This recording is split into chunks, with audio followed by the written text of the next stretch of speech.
Muito bem. Meus amados, este é o nosso tema. Reforma ontem e hoje.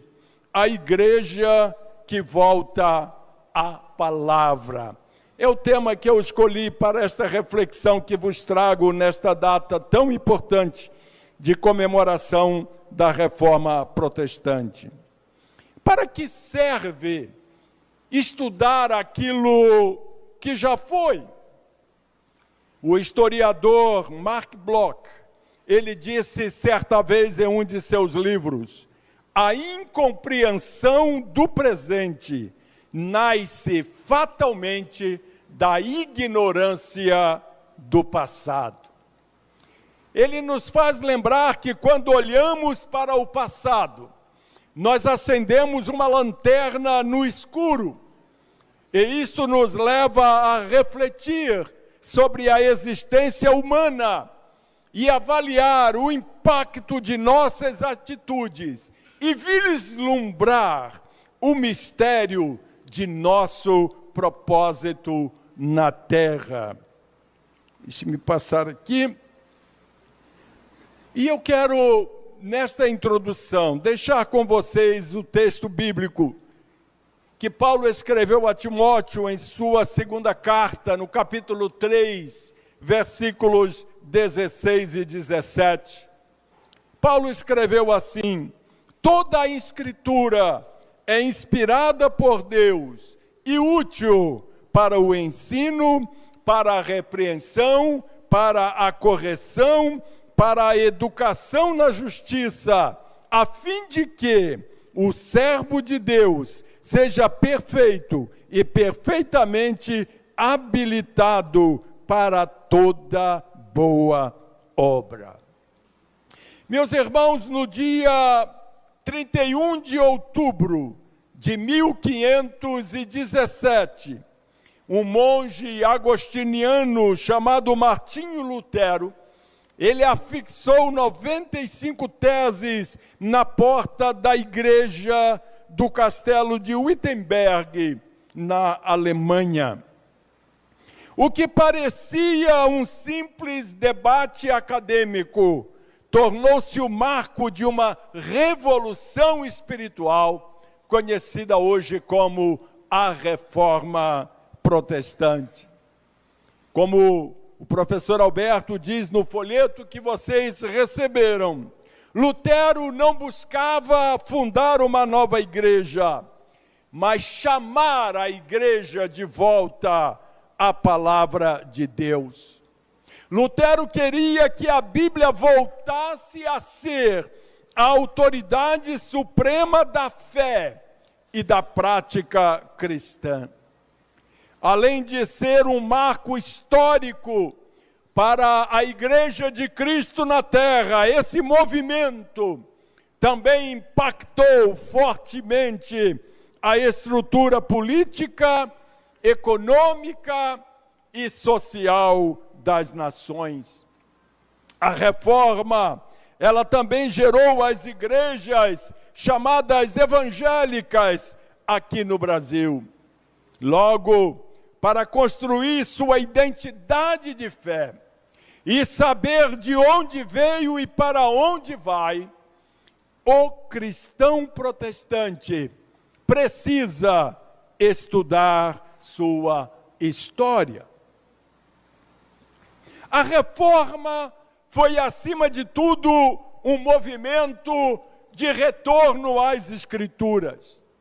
Foi também um reavivamento da graça e também uma redescoberta de Cristo como único mediador entre Deus e os homens. Como diz a palavra de Deus em 1 Timóteo, capítulo 2, versículo 5. Porque há um só Deus e um só mediador entre Deus e a humanidade, Cristo Jesus, homem. Hoje, mais de 500 anos depois, celebramos a reforma, não apenas como um fato histórico, mas principalmente celebramos a reforma como um chamado espiritual. Porque a Igreja de Cristo precisa, em todos os tempos, ser reformada pela palavra e pelo Espírito Santo. Vejamos, em primeiro lugar, o contexto da reforma. A reforma aconteceu, queridos irmãos, quando a igreja se afastou da palavra. Nos séculos que antecederam 1517, a igreja no Ocidente enfrentava uma grande crise espiritual. Em primeiro lugar, por causa da venda de indulgências. E este sistema criado pela igreja prometia o perdão dos pecados em troca do dinheiro. Uma clara distorção da graça divina.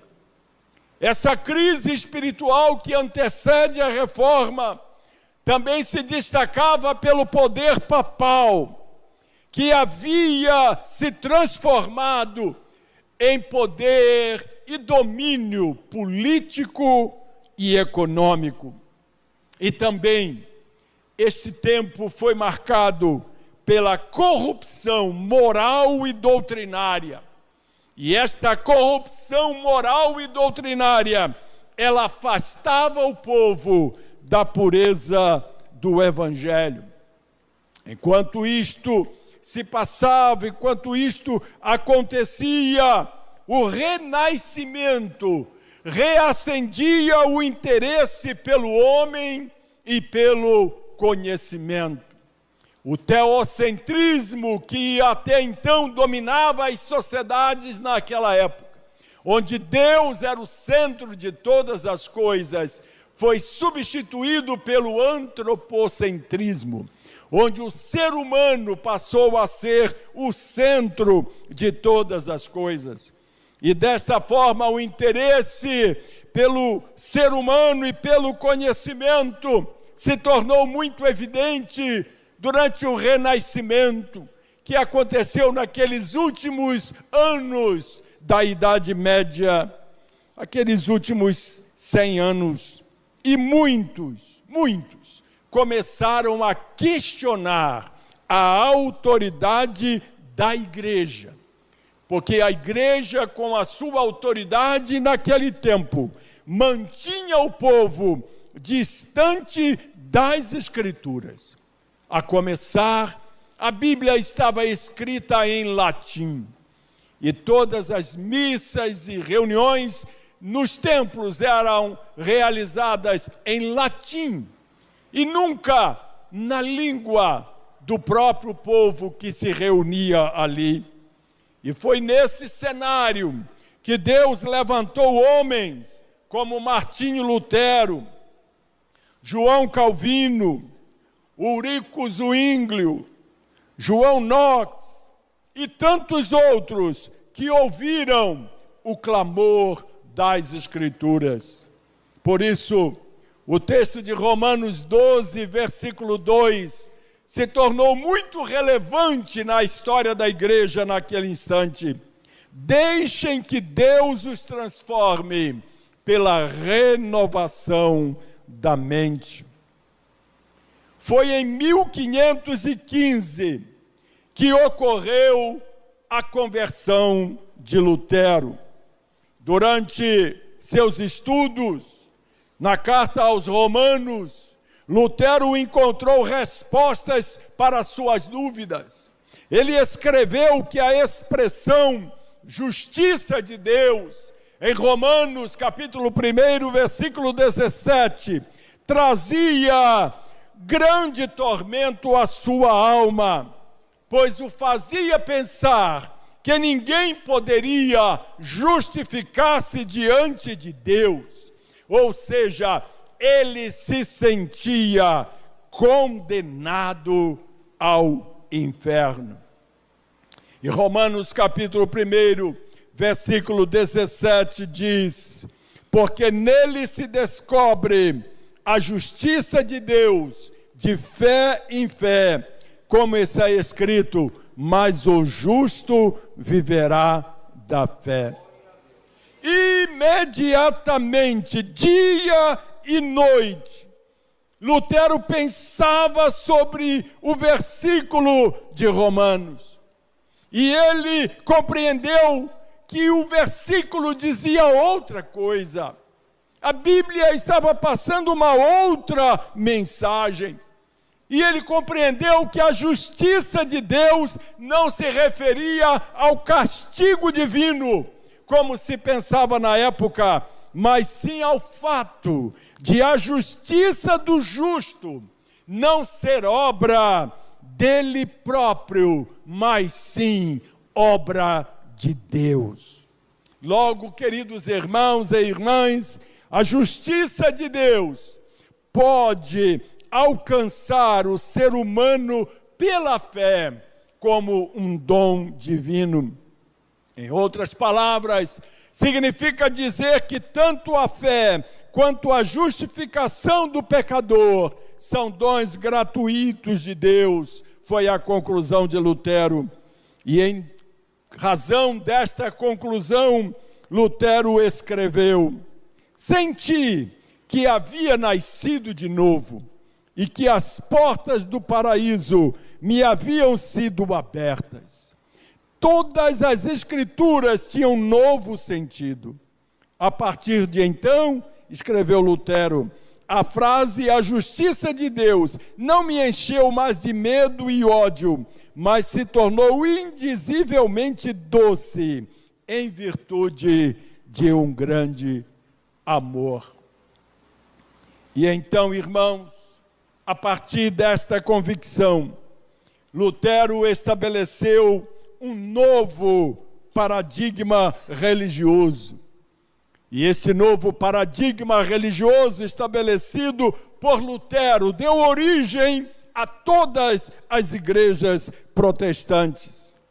A reforma se resumiu em 5 afirmações centrais, conhecidas como os 5 solas, fundamentos que reacendeu a fé cristã bíblica.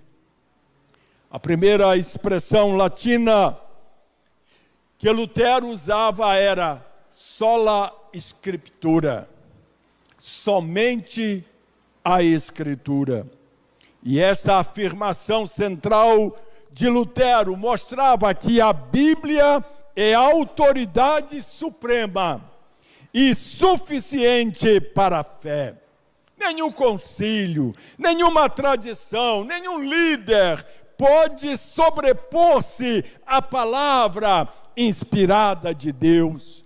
E assim o Salmo 119, versículo 105, se tornou um versículo no coração de Lutero, quando ele leu na palavra de Deus: lâmpada para os meus pés é a tua palavra, e luz para os meus caminhos. Assim, queridos, uma das principais doutrinas do protestantismo é a superioridade das Escrituras sobre toda regra de fé e prática.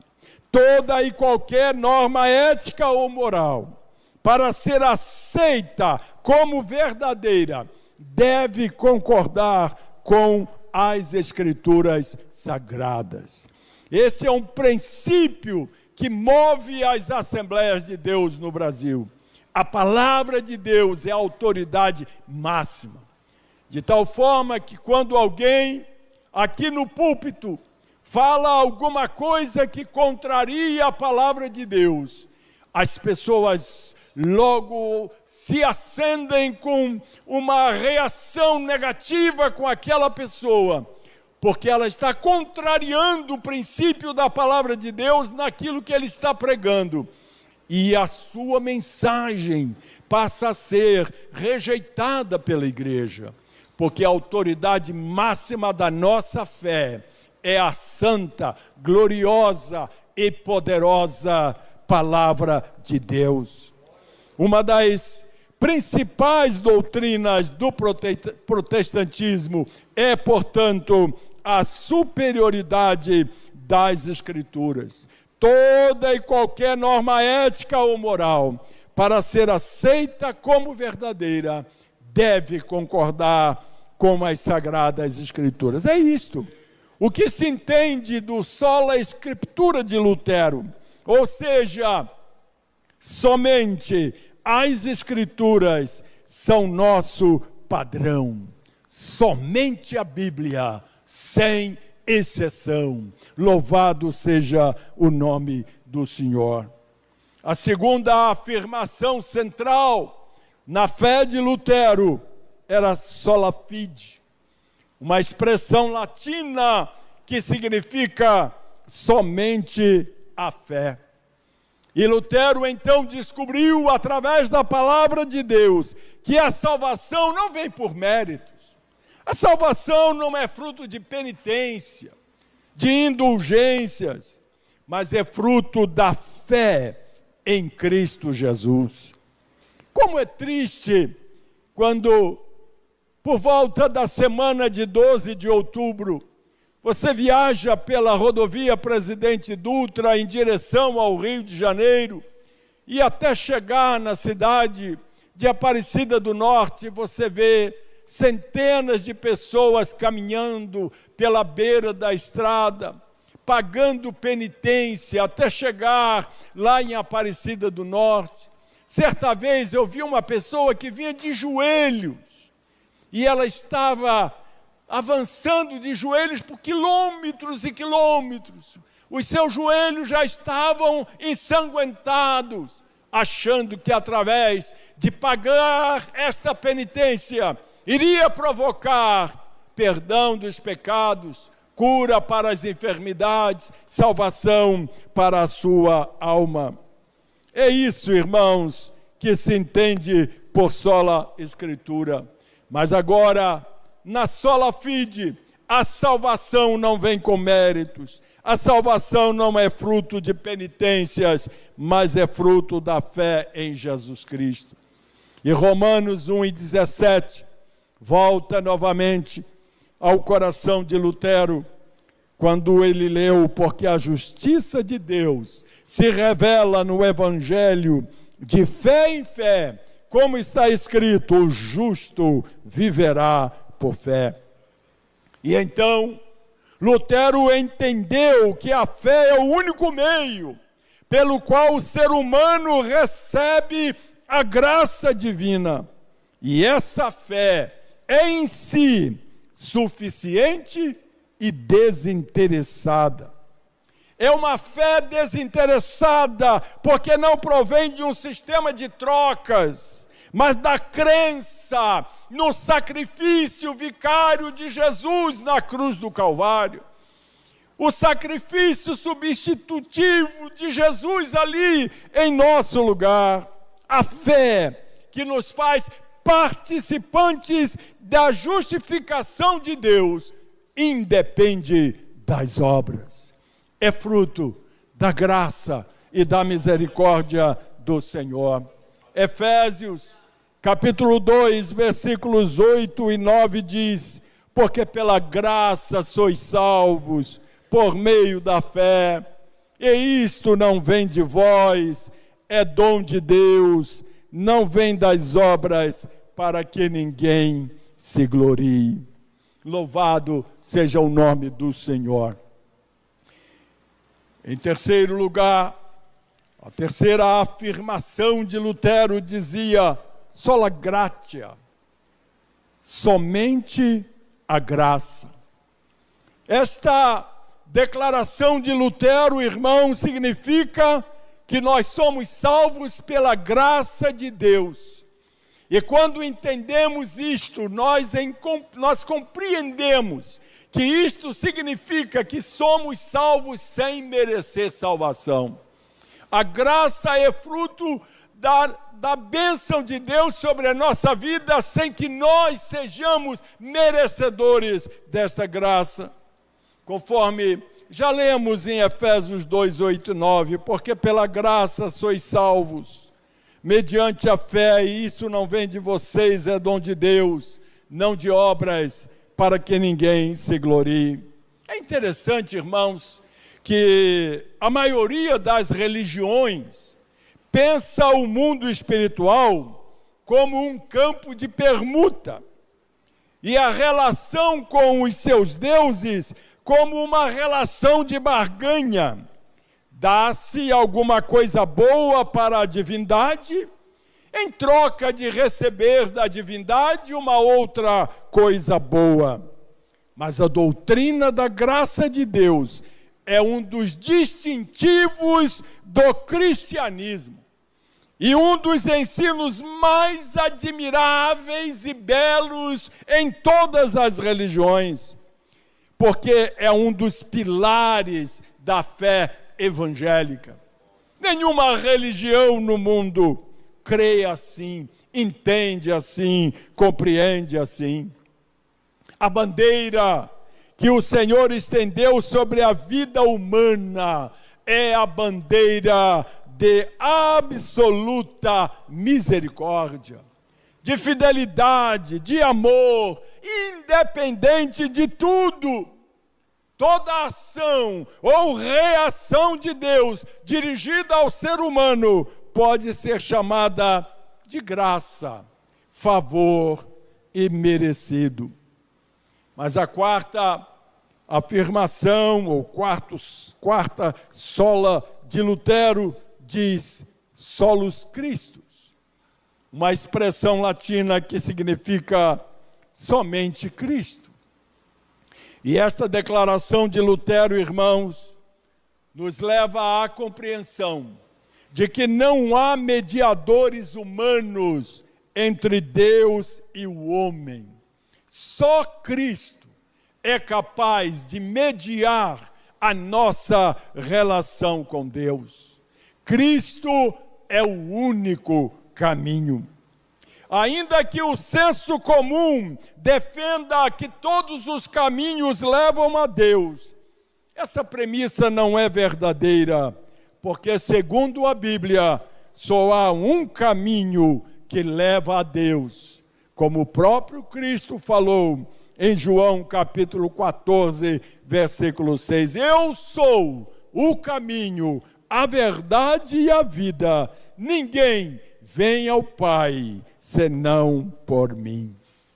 Logo, queridos, não se trata de religião, não se trata de doutrina, não se trata de obras ou práticas, mas de um Salvador que faz por nós o que não merecemos ou não seríamos capazes de alcançar por nossos próprios méritos. Por isso, em Atos capítulo 4, versículo 12, a palavra de Deus é enfática. Porque também debaixo do céu nenhum outro nome há dado entre os homens, pelo qual devamos ser salvos.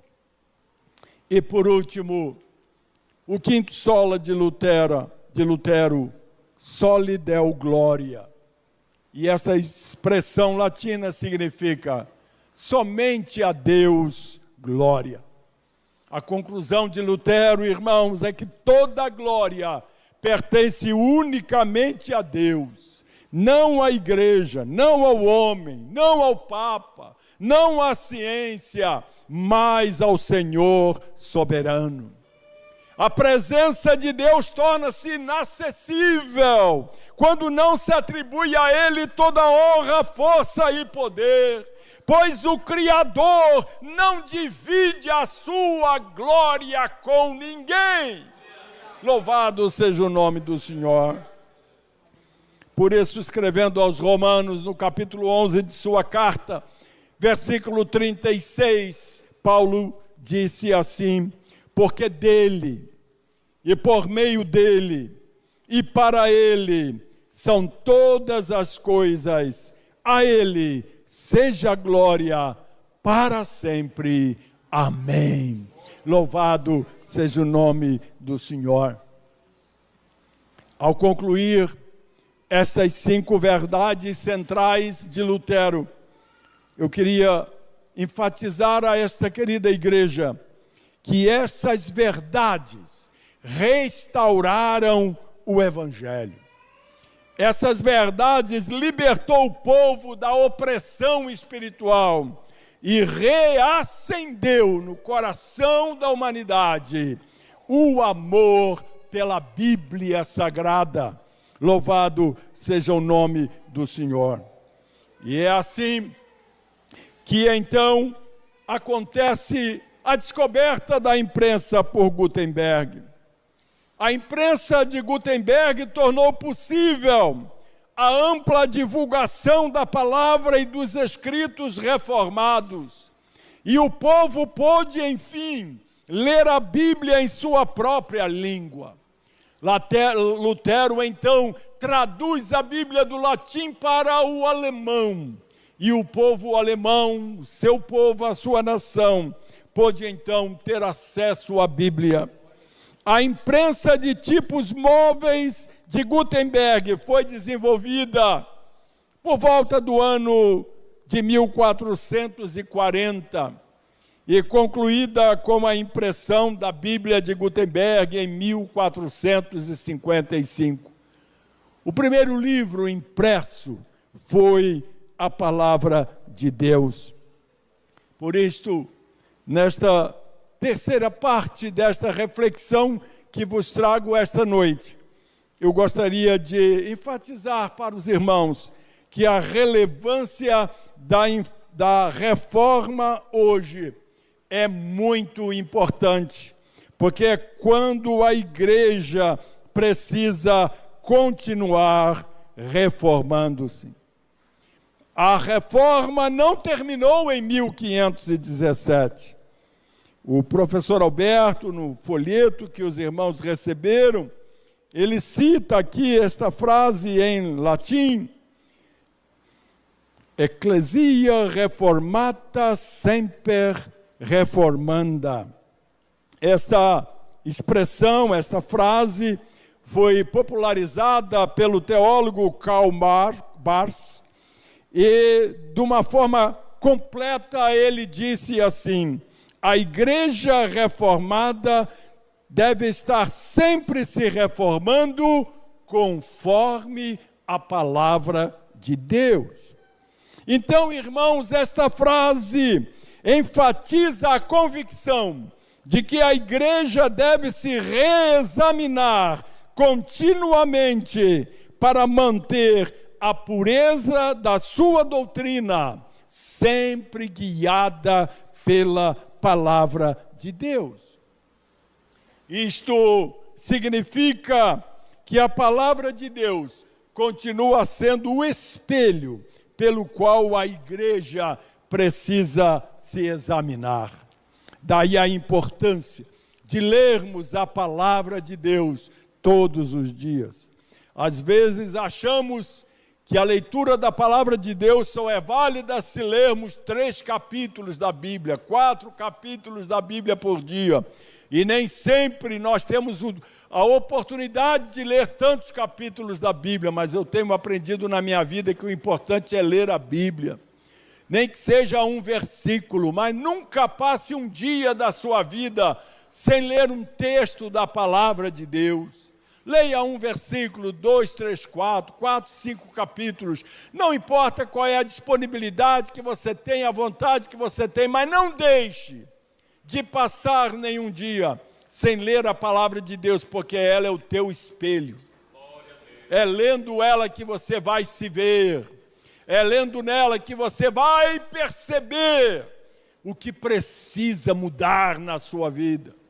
O que você precisa mudar no seu relacionamento com a esposa, no seu relacionamento com o marido, no seu relacionamento com os filhos, no seu relacionamento com o pastor, no seu relacionamento com a igreja. A palavra de Deus vai abrindo os seus olhos e, como um espelho, você vai ver todas as suas imperfeições. Mas esta mesma palavra que mostra as suas imperfeições, ela mostra também o caminho da sua regeneração. o caminho da sua mudança para o bem, como é a vontade de Deus.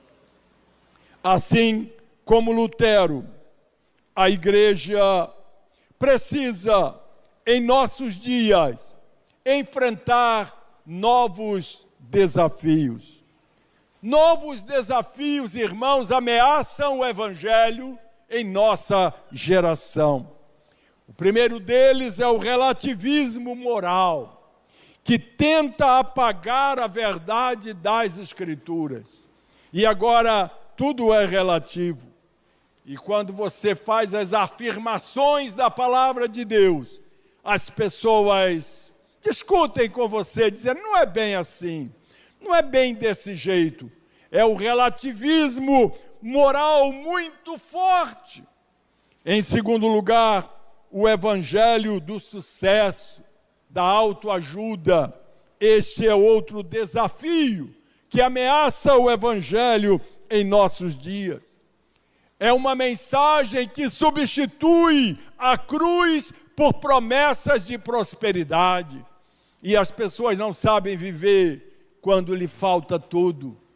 Só entende que servir a Deus significa ter tudo, não faltar nada. Eu passei um tempo da minha vida que eu não tinha nada. Eu estava enrolado, devia a todo mundo, só não devia a Deus. A gente fala que devia a Deus e a todo mundo, né? Eu só não devia a Deus, mas eu devia a todo mundo. Uma dificuldade enorme. Mas um dia eu dobrei os meus joelhos e orei assim ao Senhor: Senhor, me tira dessa situação. Eu não consigo me livrar dessa vida difícil que eu estou levando. E eu disse na minha oração: se tu me abençoares, Senhor, e me ajudar a pagar minhas dívidas e a melhorar a minha situação, eu vou te servir de todo o meu coração. Mas a minha oração não terminou aí.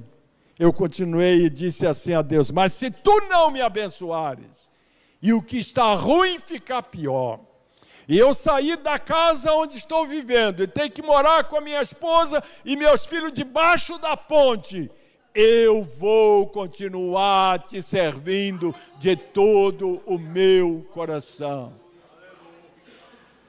E esta oração, irmãos, mudou a minha vida por completo.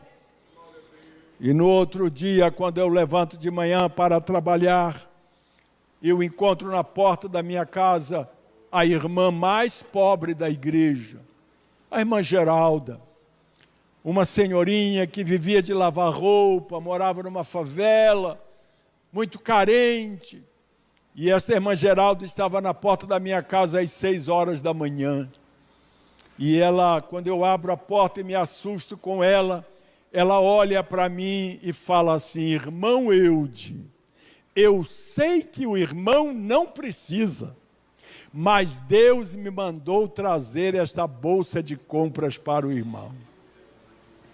E ali a bênção começou.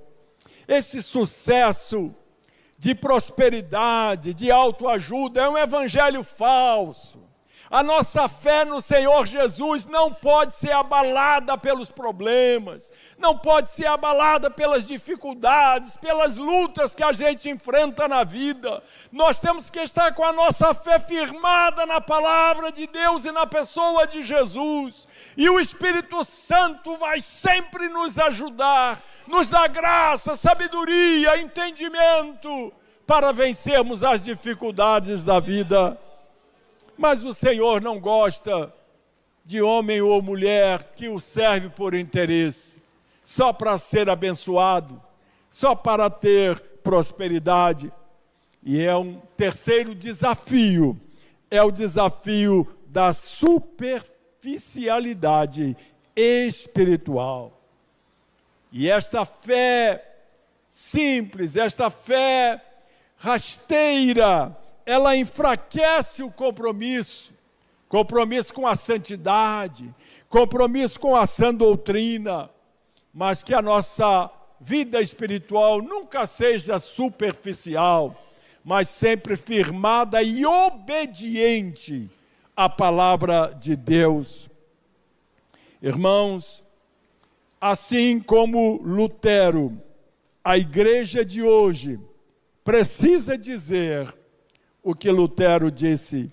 Aqui estou, disse Lutero, não posso fazer outra coisa, que Deus me ajude.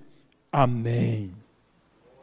Precisamos, irmãos, de uma nova reforma, não contra Roma, mas contra toda forma de desvio que nos afasta da centralidade de Cristo e da suficiência das Escrituras. Por isso eu gostaria de terminar dizendo a vocês que a reforma protestante foi um avivamento bíblico que transformou o mundo, mas a verdadeira reforma começa no coração de cada crente, que decide voltar-se completamente à palavra de Deus. Que nossas igrejas sejam comunidades reformadas pela palavra. Que os nossos púlpitos proclamem Cristo e este crucificado, conforme 1 Coríntios 2, versículo 2, porque decidi nada saber entre vocês, a não ser Jesus Cristo e este crucificado. Que nossas vidas, irmãos, reflitam a graça, a fé e a glória de Deus. 2 Timóteo 3,16, toda a Escritura é inspirada por Deus. E eu concluo dizendo que esta palavra maravilhosa e poderosa continue sendo a luz que guia a igreja de Cristo até o fim dos tempos. Amém.